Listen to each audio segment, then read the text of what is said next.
Well, welcome everybody back to the channel. So glad that you could join us. As you know, I'm Dr. Sharita, your board certified emergency medicine and lifestyle medicine physician, certified life coach, world renowned health and wellness speaker, as well as a wife to my wonderful husband and a mother to my beautiful children and a newly bestowed grandmother. I thank you so much, and I'm super excited for the guest that we have on our panel today. She is my baby sister, right? My sister, we grew up together in inner city Detroit. She's the younger sister of one of my good friends.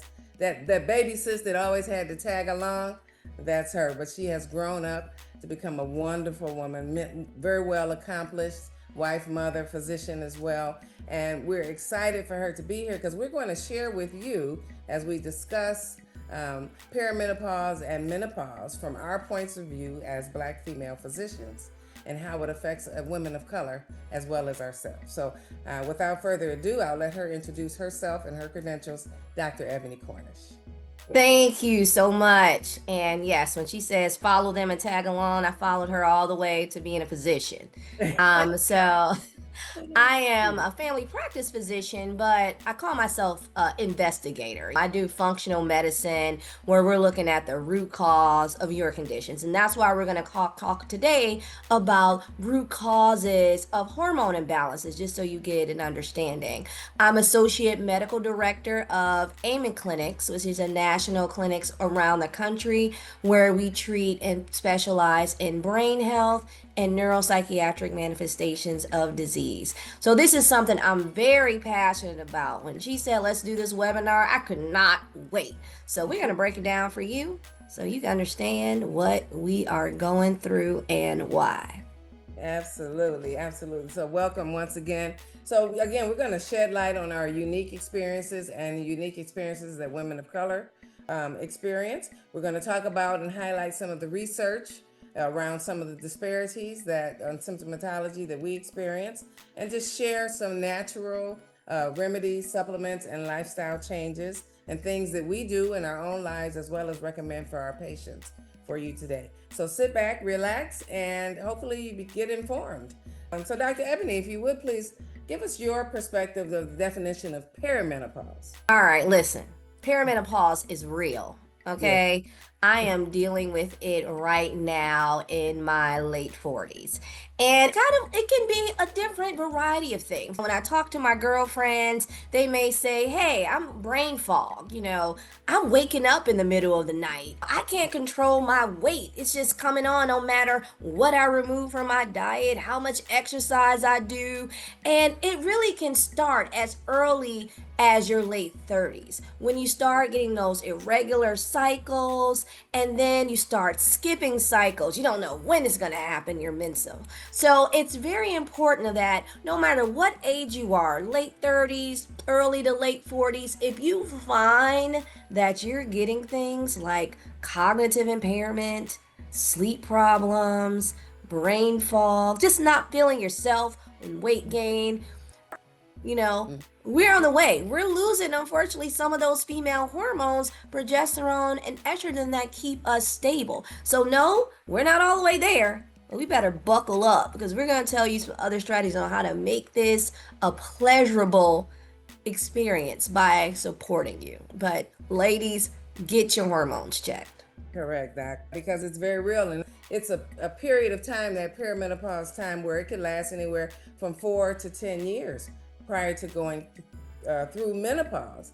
And the definition of menopause is the time when it's a one day when you recognize you have not had a period for a consecutive 12 months. So it has to be consecutive. No period, you are officially in menopause. And again, as women of color, we tend to sometimes go through it a little earlier, and our symptoms are a little more intense. So like you said, to your point, different girlfriends might have different experiences. Some people might complain. For me, my hot flashes and night sweats were unbearable. I would wake up soaked in the bed at night, having to change pajamas and all of that. So different people experience different things, but once you've gone through menopause, 12 consecutive months, no period, then you're in it. And menopause is not like, or doesn't have to be like what our parents suffered through, what our moms and grandmoms went through, because there are ways that we can now come back and embrace this season with style and grace. So, Yeah. go ahead. No, and I was just going to tell you that's absolutely right because I know my mother and my grandmother never taught me about perimenopause or menopause.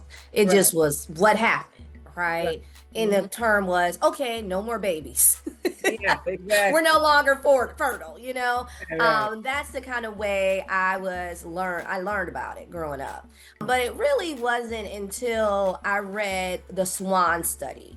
And Hmm. that's when I saw that science behind it, where they were looking at a study where they were seeing women of color a diverse look at our menopause symptoms. And they were finding that we were going through it earlier than other races.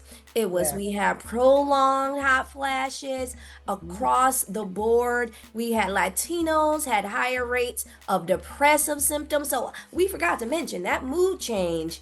You got to Oh, think about those hormone changes too, because that yeah. can be something if you find yourself not knowing why your mood has changed.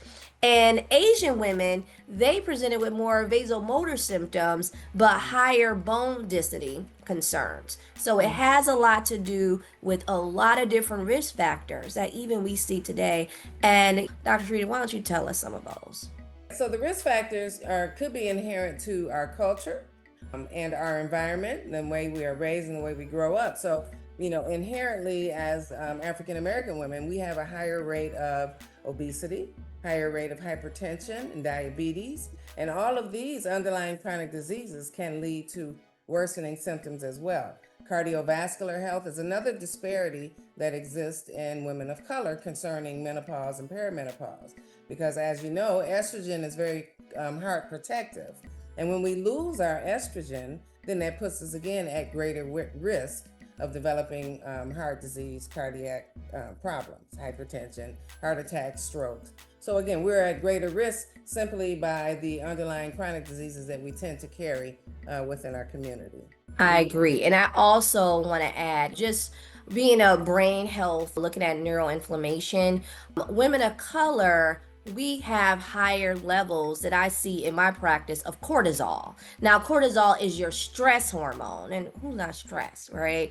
And stress Yeah. levels are Yeah. high, and they're high throughout the day. And then you have something creative that happens. You start pushing so much stress hormone that you stop producing other hormones. Yeah. That energy decreases from it be female hormones, thyroid. Your body is focused on stress. So I tell a lot of my patients as well how to buckle up and prepare, right? Because it's coming. And so one of the main things you have to make sure as it relates to stress is that you're doing something to support it and also that you're getting good sleep, ladies. Yeah. And I usually give, even before we go through that change, I'm like, look, I'm giving them late 30s, you're getting there. So why Mhm. don't we try to work on sleep hygiene? If that means there's natural supplements we might need, like GABA, melatonin, cut that out, like GABA, melatonin, L-theanine to help us get that 7 to 8 hours. That's what we need. If there's something that we might need to calm our moods down throughout the day, relax our cortisol, you need to find a detective or a doctor like one of us to help coach you through that process because it helps. And then it's the hard thing, Dr. Rita, like talk to them about lifestyle, some of the That part. lifestyle methods that you can use so Yeah. that this experience is not so torturous. Exactly, because it doesn't have to be the death sentence that we saw our moms and grandmoms suffer through. But to your point about the stress, that's interesting because, again, depending on your household, we as women are the matriarchs, right, of the household. We carry the majority of things are on us, right? We have to raise the children and cook the meals, and oh, by the way, still be productive in your career, right? Some of us who have aging parents are taking care of aging parents in the household because in our communities, right, nursing homes aren't the thing. But that's added stress right there. So now you have to deal with taking care of your aging parent. You have to be productive at work. There may be some underlying racial biases at work. So all of this lends to increased stress that we have to then deal with. So super important why we have to adopt lifestyle changes to help us. and invest in self-care and doing those type of things. And like you said, talking with a provider who sees and hears you, not just, dismisses it as, oh girl, you're just getting old, you'll be fine. I remember when I was going through it, because I'm usually very calm, cool, and collected, right? And I Yes, noticed, you are. but I noticed as I was going through perimenopause and approaching menopause, I would just pop off. And that was not me, and I was out of sorts. And I told my OB, I said, I don't feel myself. And a lot Right. of women will tell you that I feel like I'm going crazy. But no, you're Yes. not going crazy. Your hormones are shifting. You're in that Mhm. season of life. And so my doctor put me on Lexapro, right? And it Mhm. worked for a minute, but ultimately, like you said, we have to get to the root cause of what's going on. And what's going on is that we're decreasing the productivity of estrogen, testosterone, and progesterone. Um, Yes, and a lot of us even have, I don't know you, but I'm sure people listening, a lot of women you might know that even when they're younger have too much estrogen or mhm. too much testosterone or might have PCOS, Right. or fibroids or infertility problems. And a lot of that does stem from what we're talking about, ladies, about that inflammation. So it is imperative. And when we're talking about diet, I hear, oh, what should I do? Yeah. Sometimes it's not always what you don't eat as much as what you do eat. So you Yeah. got to think about making your brain feel good. Eating Right. for your brain. If you think your brain's not going to like it, then don't eat it, okay? So that also supports hormones. May that be things like probiotic rich foods, fermented foods. May that be berries, things that are antioxidants, cruciferous vegetables like spinach and Mhm. kale. And just going for those whole food options, even on a budget. You can Yeah. get frozen vegetables, you can get cheaper produce, but you want to make sure you're making those changes because, like Dr. Sharita said, we are the matriarchs. Sometimes it's hard, and we Yeah. know that. But Hmm. that is a key part of making sure this process is easier Hmm. than it would be if you didn't make those changes. Absolutely. And the control is in your court. The ball is in your court, right? You control your future destiny. So you control what you put in your mouth. And it's all about choices and decisions, right? And so, like she said, we can incorporate fruits and vegetables. You need good sources of protein, a probiotic, some nutrients, some vegetables, things like that will help decrease the inflammation because our diet, quite frankly, the westernized diet, is very inflammatory. Yes. Very inflammatory. So what you eat could be making you feel bad, right? Yes. Not only just Yes. eating and adjusting your diet and your nutrition, your physical activity. Yes. Movement is medicine. I say all the time, movement is medicine. So you should be focusing on getting at least 3 to 5 days a week of cardiac activity, 2 to 3 days of strength training, which is very important for us women as we're going through this season because we have to build muscle. And when you're building muscle, it helps decrease the bone loss, Yes. right? And so, Yes. because osteoporosis is yet another disparity or bone disparity that exists within women of color, right? Yes, definitely. And what we're saying are things to incorporate so the symptoms aren't as severe, Right, right? right. And let's talk about a little bit how to test for these hormones because a lot of times you're going to go through these changes. You're skipping these cycles. You're doing all the things we're talking about, your mood, your fog, your energy level, your weight gain. And you go to your doctor and they're like, "Oh yeah, your hormones are good. I don't know what's wrong with you. Get on Right, out of here." But right. sometimes when you find more functional doctors, more integrative doctors, they're going to look at your hormones during certain times of your cycles, ladies. So if you're getting your hormones checked, you need to make sure if you're menstruating and going through perimenopause, that is between day 19 and 22 of your cycle, with day 1 being that first day of bleeding. Don't just show up to get your labs. If you just get that standard lab test at any other time, you're not going to be able to tell if those labs are abnormal. And they're going to kick you out and tell you everything is okay. But Dr. Sharita, why don't you tell them some of the things we can do when we find that we're having these hormone imbalances naturally and evidence-based to support us? Absolutely. Yeah. So, to her point, like she said, when you go to your physician and they say they're checking your hormones, right, and they come back and they're normal, just to expound on that point, there is a normal range that exists for your age on our lab values. But that is not how we truly optimize our hormone levels. So when you talk about optimizing your hormone levels, yes, there's diet and exercise and there's supplements and things you can take, but there's also hormone replacement. Bioidentical hormone replacement is a option that can be considered, and you can talk to your provider, a certified, qualified provider who specializes in optimizing your hormone levels. Because most assuredly, as you continue to age, your hormone levels drop. So when they check them, yes, it's going to be low. Yes, it's going to be zero, but you're still having these symptoms. So you need a provider who can treat the patient and not the lab, right? And so if you Agreed. go to your doctor and they say, no, you're fine, but you're still feeling like crap, find a physician or find a provider who hears you and who can help you optimize your hormone levels. So there are different ways. There's creams, there's injections, and there's pellets. I used to own a medical spa, and I specialized in doing bioidentical hormone replacement therapy with pellets. And we would just put the pellet just up under the skin. It was dose dependent based on what you were missing and how you had to optimize it. And I'm telling you, it worked wonders. I'm telling you, women felt like, where have you been all my life? It brings you back to your vitality, your fountain of youth, your sex drive, your libido, vaginal dryness is improved, the night sweats go away, hot flashes, you start body comp and losing weight, you're losing that weight that was difficult to get rid of before. I myself actually do bioidentical hormone, and it made me a new woman. And so it's something to consider, along with adjusting your diet, your lifestyle, optimizing your sleep, improving and managing your stress, all of those things.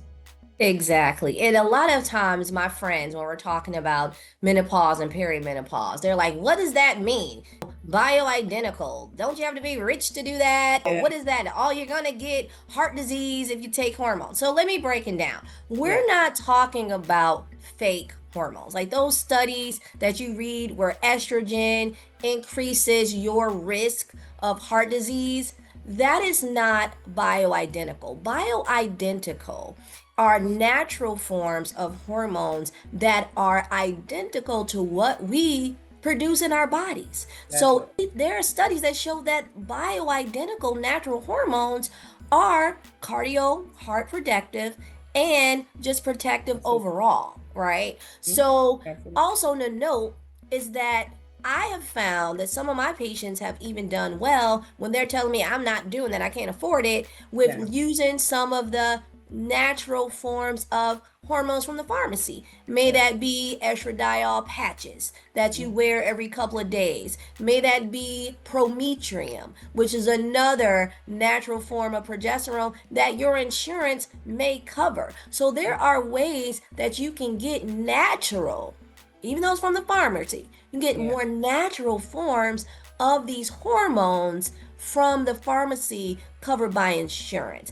I'm a big fan of all of them. I prefer creams, they just seem easier for a lot of my patients, but you can do so many different ways of treating this. But it's important that you talk to someone about it because, like Dr. Sharita said, it's going to make a world of difference in your well being, and not only that, in your brain health. Brain, I call it the BBs, brain health and bone health.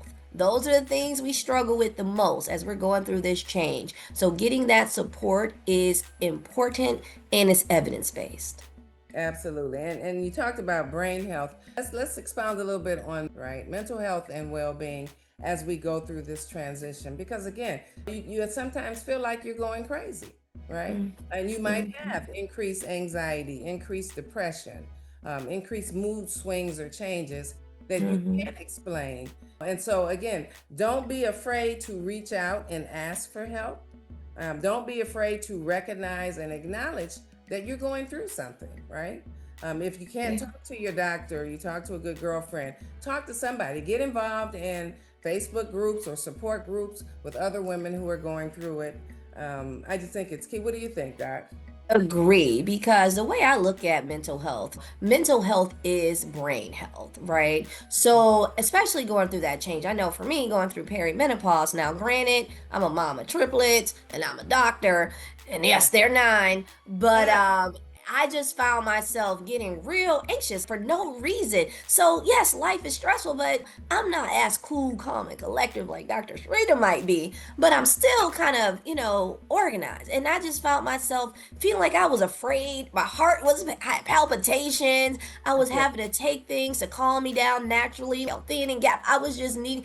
And then I did my hormones. I was like, oh, that's what it is. So I Yeah. made some adjustments, right? Didn't Yeah. necessarily need mood medications, but it did help. And a lot of people, it's whatever you need, you can get it because it's a natural transition. Don't be afraid to Right. tell your doctor about your mood. No, you are not alone and you are not crazy. It's your hormones. And I'll never forget, it's so funny. My grandmother was a nurse and she used to have all these old nursing books from, I don't even know, it was all dusty. And one of them said, women, if you lose your menstrual cycle, apologize, take a nap. I was like, what? And tell you Uh, take a Advil or no, it was a pain medicine because they didn't even have Advil back then, and you're yeah. gonna be okay. I said, take Lord. a nap. Maybe they were saying perimenopause, you need more rest, Right. but Right. but it is evolving, ladies. What we know about this, how we're talking about this, and like Dr. Sharita said, just seek that help because you're not alone. You're not. Correct, absolutely. And there are studies out, but there are not enough studies that focus on us as women of color. Because again, most of the studies use white women as the control or as the subject, right? But our symptomatology, again, may be different. But more studies are on the horizon. The SWAN study, which SWAN stands for the study of women's health across the nations. And thank goodness that they looked at that, all right? Because Yes. somebody finally heard us and recognized that we were going through it differently, right? You see your textbook symptoms of hot flashes, night sweats, mood swings, weight gain, brain fog, right? But there are other Yes. symptomatologies that exist, like joint aches. You ever wake Mhm. up and you got a pain out of nowhere? What did I do? Oh my God, what did Mhm. I do? I do that every day. Frozen shoulder is another symptom that might exist in us as women of Mhm. color that people don't really talk about. Itchy, dry, itchy skin, right? Eczema, um, our change in our hormones. I remember when, the deodorant I used to use no longer worked. And I'm like, I used this deodorant for years. Your body's changing. And Yes. right. And it's okay. Recognize what's Yes. going on, talk to somebody about it, and change your mindset, right? Because it doesn't have to be the gloom and doom of yesteryear. Exactly. And that's so important to understand because there are so many other ways to help. And like she was talking about those aches and pains and joints, we mentioned earlier, especially if you're going through menopause, you need to be doing those weight bearing exercises, right? Because you need that because osteoporosis, bone issues are here. When your hormones are imbalanced. And also just muscles, keeping Yeah. those intact, keeping exercises, keeping doing what you need to do. And then don't give up if that weight is not coming off the way you want to. It is not, it's going to happen. That unfortunately might sound like gloom and doom, but if you start implementing some of those strategies ahead of time and Correct. even during that time, it's going to be fine. Because even in my practice, I'm sure you do too, I would tell women in their 20s, Yeah. look, there's going to be about 10 years or so, 15 down the road, you're going to have some problems, and even 30 Correct. years from now. But if we start decreasing your body's inflammation now, Mhm. optimizing overall wellness, optimizing your lifestyle, then once you go through that, you might be okay. It might Correct. not be as bad. So, welcome coming through that. It's wonderful for us to experience this because it means we've been blessed to live long enough to Man, go through that change. that's So don't have fear about it. It's natural. We're getting older, but we're blessed to age, right? right. So let's just support and accept that process. That is so true. So good. So good. Because it's true. The earlier you start, the better that you can manage the symptoms. You might even lessen the severity of it. Because again, if you start doing your diet and your exercise, you're decreasing your inflammation, decreasing your cortisol, managing your stress, and just getting movement, right? Movement is medicine. Then you can prevent perhaps a lot of the severity of the symptoms. They might still exist. I don't know that we can get away from them, but you can definitely lessen the severity of it and make it more of a pleasurable experience, if that's a thing. Exactly. And I know so many of my friends, especially with the sleep. I know waking up, I remember first our hormones started changing. My sleep is perfect. Why am I waking up at 3 and I'm Right. ready to go to work? And Right. then it was also, it can be associated with that change. So Mhm. making sure, even if, like I said earlier, you need to get that sleep support. I can't stress that enough. If you're going through these changes, or even without these changes, and you don't have adequate sleep, Right. all the other things we're talking about are going to be more severe. If you are going through these changes and you snore, you need to talk to your partner or whoever's near you to see if there's an issue, and even your primary care, because so many of us, maybe may it be due to weight, may it just be due to anatomy, but have that sleep apnea Hmm. where you're not getting enough oxygen to your brain. And that alone can make this process more difficult, because that can also cause brain inflammation, make your symptoms more severe because you're not getting rest. So, those are things you definitely need to be sorting out, is how to improve that sleep and that sleep hygiene. Absolutely. And some things that you can do for sleep hygiene, because I know a lot of times we're digitally connected, right? So we go to bed with our cell phones or our laptops, and we're scrolling until we're falling asleep.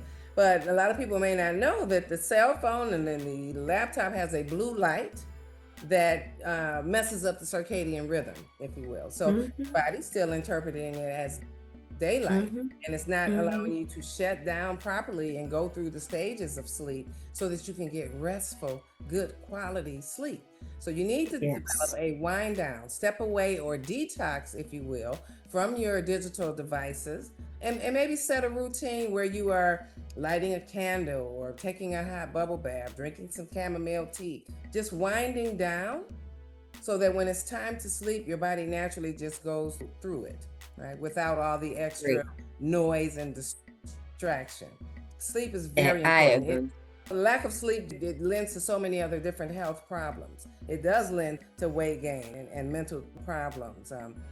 Just a bunch. You want to expound on that a little more? Yes, and going back to what you said about those devices, you're absolutely right. Mm-hmm. Because when you're doing that, you're stimulating something in the front of your brain. Now I'm going to put brain health on here. It's called the frontal lobe, right? Right. And it stimulates a chemical called dopamine. Dopamine is like dope. It makes you more addicted. It makes it so you can't Feel good. focus. You're hyperactive. So that is kind of why you're getting that stimulation as well. Not just the light, but that dopamine addictive kind of activity that is going on, that we see high in levels of attention deficit disorder, high in anxiety, high in brain fog. So you got to keep that in mind as well. That addiction to that dopamine, okay, Yeah. is going to affect your brain and affect your hormone production as well. And like we said earlier, we're not talking about taking a glass of wine before you go to bed, okay?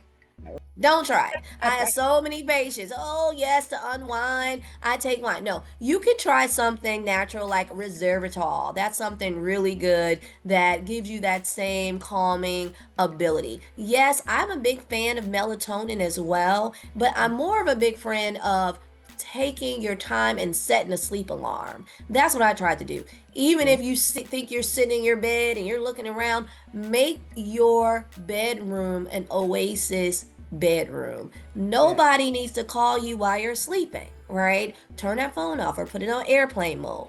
Don't try to sleep in front of the television. Don't try to sleep scrolling on your computer, because, like we said, it's stimulating activity in areas of the brain that we don't want active at that time. Yeah. Okay, we just don't. So, finding natural strategies to help, and maybe we'll do another podcast just on natural things to optimize well being and health and nutrition and overall wellness as well, because so many women struggle with sleep during menopause. So many of us. Absolutely, we do. And I would love that, definitely, because we've touched on some points that I feel we could probably expound on a little more in another series. So, yeah, we'll definitely have Dr. Ebony back so that we can continue the discussion. But, yeah, definitely optimize your sleep.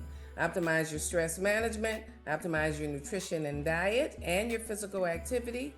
And then we can put a handle on or get a good grasp on what we're experiencing as we go through this, right? These seasons of perimenopause, menopause, and even beyond, so that we can Yes. show up more radiant, more vibrant, and healthy, right? Exactly. Yeah. Amen. So you have any closing remarks you'd like to give the people? Yes, I mean, just know, ladies, keep whatever faith you have, stand in that. Know that you are not alone struggling with this, and like it is a natural part of our life. You have doctors, integrative doctors, health coach, functional medicine, things we may not have heard, terms I didn't learn growing up. But there are more holistic doctors, and even talking to your main doctor that can help you through this process. They're all kind of testing, both from standard testing to more integrative testing that really takes a closer look at your hormones during your cycle or menopause, perimenopause.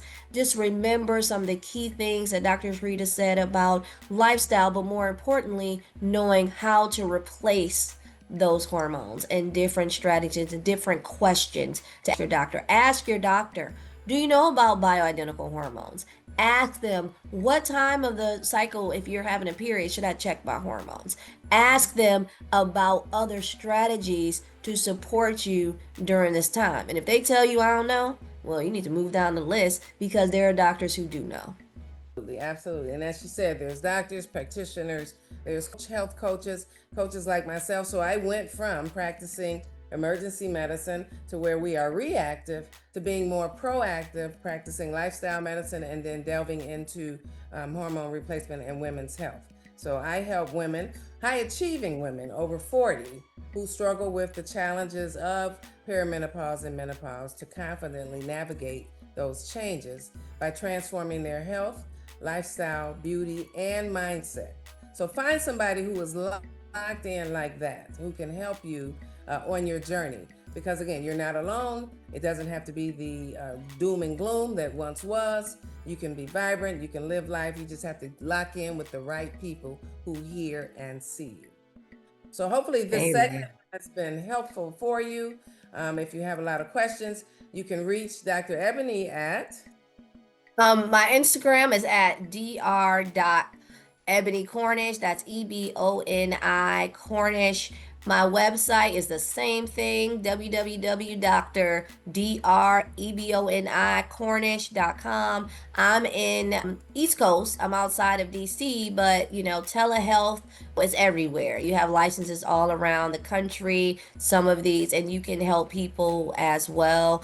You can also call my office at 703-880-4000 and get that help. Go ahead, ask questions. And if you have questions, also write them below and we will respond to them.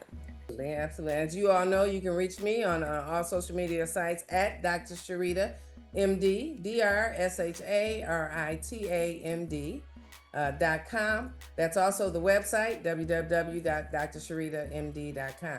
So you can go in, sign up for the newsletter, put in a DM if you have a question or you want to do a consult or a call, or you just want to chat with your girl. Give us a call, reach out, continue to follow us. If you like this video, hit the like button and subscribe to the channel, and then stay tuned for more, because we're going to come back and share with you some other wonderful things that's going to help you on your journey of health and vitality. All right, you guys have a good one. Thank you so much, Dr. Frida, for inviting me. We're going to be back, y'all. Get ready. Yes, thank you so much, Dr. Eboni, little baby sis, for showing up and showing out. And we appreciate you. And you have a wonderful day, people. All right.